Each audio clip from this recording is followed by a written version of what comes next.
사랑하는 성도 여러분, 오늘 하루도 주님의 은혜 안에서 평안하셨습니까? 우리의 삶이라는 긴 항해에는 잔잔한 날만 있는 것이 아닙니다. 때로는 예기치 못한 것엔 풍랑이 몰아치고 사방이 칠흑 같은 어둠에 휩싸여 방향을 잃고 절망에 빠지기도 합니다. 바로 그런 순간 우리는 어디에서 희망을 찾아야 할까요? 오늘 이 말씀이 여러분의 마음에 깊은 울림을 준다면 잠시 시간을 내어 좋아요를 눌러주시고 이 채널을 구독해 주십시오.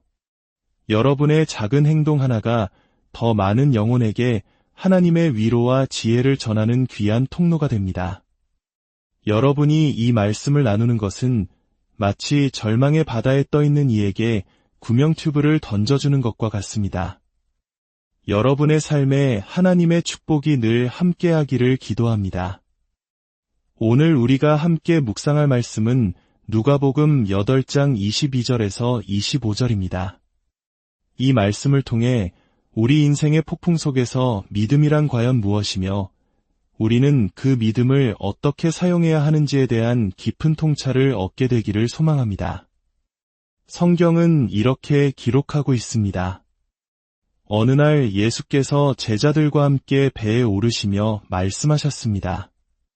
호수 저편으로 건너가자 그들이 배를 띄우고 항해하던 중 예수께서는 깊은 잠에 빠지셨습니다. 그때 갑자기 사나운 광풍이 호수로 내리쳤습니다. 배 안으로 물이 차오르기 시작했고 상황은 순식간에 위태로워졌습니다. 두려움에 휩싸인 제자들은 잠들어 계신 예수님께 달려가 다급하게 깨웠습니다. 주님, 주님, 저희가 죽게 되었습니다.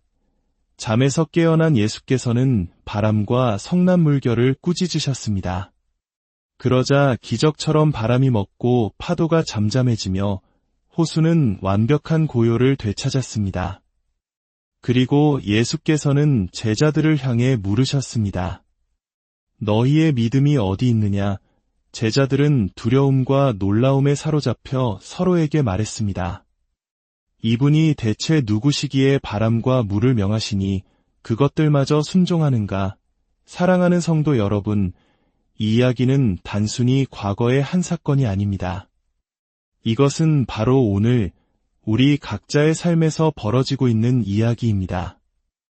우리는 먼저 이 사건 속에 나타난 예수님의 놀라운 모습을 주목해야 합니다.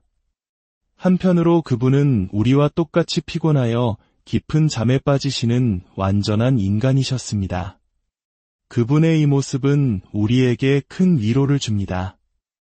우리의 연약함과 고단함을 누구보다 잘 아시는 분이라는 사실을 깨닫게 하기 때문입니다. 그러나 동시에 단 한마디 말씀으로 거친 자연을 복종시키시는 그분은 창조주 하나님이십니다. 인간의 육신을 입으신 하나님, 완전한 인간이시자 완전한 하나님이신 예수 그리스도의 신비가 이 짧은 이야기 속에 선명하게 드러나 있습니다. 우리가 믿고 의지하는 분이 바로 이러한 분이라는 사실을 기억하는 것이 모든 믿음의 출발점입니다. 만약 우리가 예수님을 단지 위대한 스승이나 선한 사람으로만 여긴다면 우리 신앙의 뿌리는 흔들릴 수밖에 없습니다. 이제 예수님께서 제자들에게 던지신 질문에 집중해 봅시다. 너희의 믿음이 어디 있느냐? 이 질문은 오늘날 영적 침체와 절망감으로 고통받는 수많은 그리스도인들에게 동일하게 던져지는 질문입니다. 왜 신실한 그리스도인들조차 때로 불행하고 비참한 감정에 휩싸이는 것일까요? 그 근본적인 원인 중 하나는 바로 믿음의 본질에 대한 오해에 있습니다. 많은 사람들이 믿음을 일종의 감정이라고 생각합니다. 상황이 좋을 때는 믿음이 충만한 것 같다가도 어려움이 닥치면 순식간에 믿음이 사라진 것처럼 느낍니다. 하지만 믿음은 우리의 변덕스러운 감정과는 다릅니다. 또 어떤 이들은 믿음을 마치 자동 온도 조절 장치처럼 여깁니다. 한번 설정해두면 주변 온도가 변할 때마다 알아서 작동하여 일정한 온도를 유지해주는 장치처럼 한번 구원받는 믿음을 가지면 어떤 시련이 닥쳐도 믿음이 자동으로 우리를 평안하게 지켜줄 것이라고 기대합니다. 그러나 오늘 본문은 그것이 사실이 아님을 명확히 보여줍니다. 만약 믿음이 마법처럼 자동으로 작동하는 것이었다면 제자들은 결코 공포에 떨지 않았을 것입니다. 그들의 믿음이 자동으로 작동하여 그들을 평온하게 만들었을 것입니다. 하지만 현실은 그렇지 않았습니다. 그렇다면 믿음이란 무엇일까요? 예수님의 질문, 너희의 믿음이 어디 있느냐? 는 우리에게 중요한 힌트를 줍니다. 이 질문은 믿음이 없는 것을 책망하는 것이 아니라 가지고 있는 믿음을 사용하지 않는 것을 지적하는 것입니다. 즉, 믿음은 수동적인 상태가 아니라 능동적인 행위이며 우리가 직접 사용하고 발휘해야 하는 것입니다. 그렇다면 우리는 어떻게 우리의 믿음을 사용할 수 있을까요? 이 혼란스러운 제자들의 모습을 통해 우리는 구체적인 방법을 배울 수 있습니다. 첫째, 상황에 압도당하기를 거부하고 스스로를 다잡아야 합니다. 제자들의 문제는 거친 풍랑 그 자체가 아니었습니다. 그들은 풍랑이라는 상황이 자신들의 생각과 감정을 완전히 지배하도록 내버려 두었습니다. 믿음을 사용하는 첫 단계는 바로 이것입니다.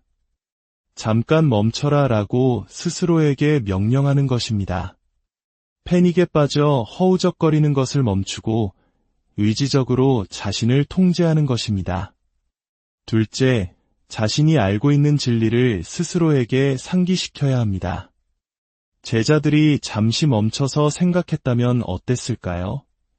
지금 우리 배에 누가 함께 타고 계신가? 물을 포도주로 바꾸시고 수많은 병자를 고치시며 죽은 자도 살리시는 분이 아닌가? 그런 분이 과연 이 작은 호수에서 우리와 함께 익사하도록 내버려 두실까? 그것은 불가능하다. 이렇게 스스로에게 질문하고 답을 찾아야 했습니다. 우리도 마찬가지입니다. 절망적인 상황에 처했을 때 우리는 우리가 아는 진리를 되새겨야 합니다. 하나님께서 나를 얼마나 사랑하셨으면 그의 독생자를 십자가에 내어주셨을까? 내가 아직 죄인이었을 때 나를 위해 그 큰 희생을 치르신 분이 이제 와서 나를 버리실 리가 없다. 모든 것이 합력하여 선을 이룰 것이라고 약속하지 않으셨는가? 이처럼 하나님의 말씀과 약속을 기억해내는 것이 믿음을 사용하는 두 번째 단계입니다. 셋째, 그 진리를 지금 내가 처한 바로 그 상황에 적용해야 합니다. 제자들은 예수님의 능력에 대한 지식은 있었지만 그 지식을 눈앞에 폭풍을 하는 현실에 적용하지 못했습니다. 믿음은 추상적인 지식에 머무는 것이 아닙니다. 하나님은 사랑이시다 라는 진리를 지금 나를 괴롭히는 질병, 경제적 어려움, 인간관계의 갈등이라는 구체적인 문제에 가져와 대입하는 것입니다. 이 고난조차도 나를 향한 하나님의 선하신 계획 안에 있다.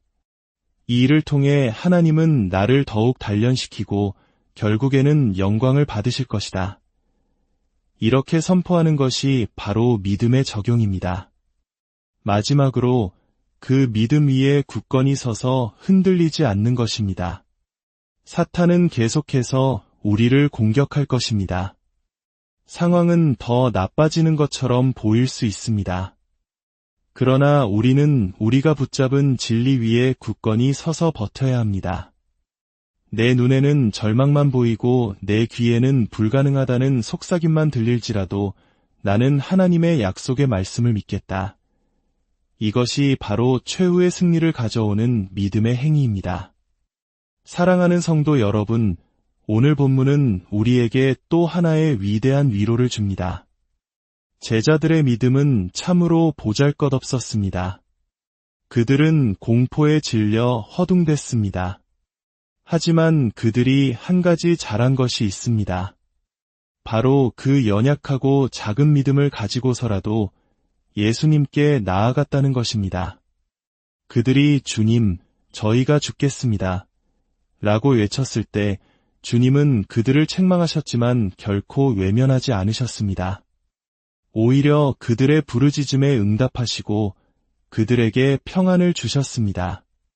이것이 바로 우리 주님의 은혜입니다.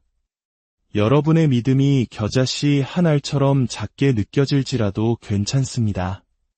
그 작은 믿음으로 주님께 나아가십시오. 실패하고 넘어져도 괜찮습니다.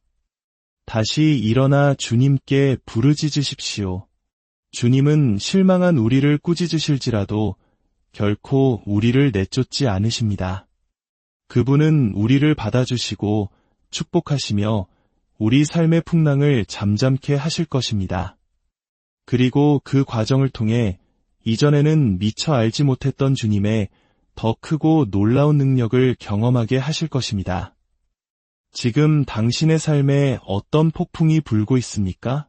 그 시련은 당신의 믿음을 시험하고 단련하여 하나님의 위대한 이름에 영광을 돌릴 절호의 기회입니다. 당신 안에 잠들어 있는 믿음을 깨우십시오. 상황을 지배하기를 거부하고 하나님의 진리를 기억하고 그것을 당신의 문제에 적용하십시오. 그리고 굳건히 서십시오. 혹 실패하여 절망 속에 주님께 부르짖게 되더라도 주님은 당신을 받으시고 축복하실 것입니다. 그분은 당신에게 구원을 주시고 참된 평안을 주실 것입니다. 기도하겠습니다. 사랑과 은혜의 하나님 아버지, 오늘 말씀을 통해 우리 안에 잠들어 있는 믿음을 다시 한번 돌아보게 하시니 감사합니다. 인생의 풍랑 앞에서 두려워 떨던 제자들의 모습이 바로 우리의 모습임을 고백합니다. 주님, 저희의 연약함을 용서하여 주시고 우리에게 믿음을 사용하는 지혜와 용기를 허락하여 주옵소서. 어떤 상황 속에서도 낙심하지 않고 주님의 신실하신 약속을 붙들게 하시고 그 진리를 우리의 삶에 적용하며 살아가는 능동적인 믿음의 용사들이 되게 하여 주옵소서. 지금 이 순간에도 각자의 삶의 폭풍 속에서 힘겨워하는 모든 성도들을 위로하여 주시고 주님께서 주시는 참된 평강으로 그 마음을 채워주시옵소서. 우리 구주 예수 그리스도의 이름으로 기도드립니다.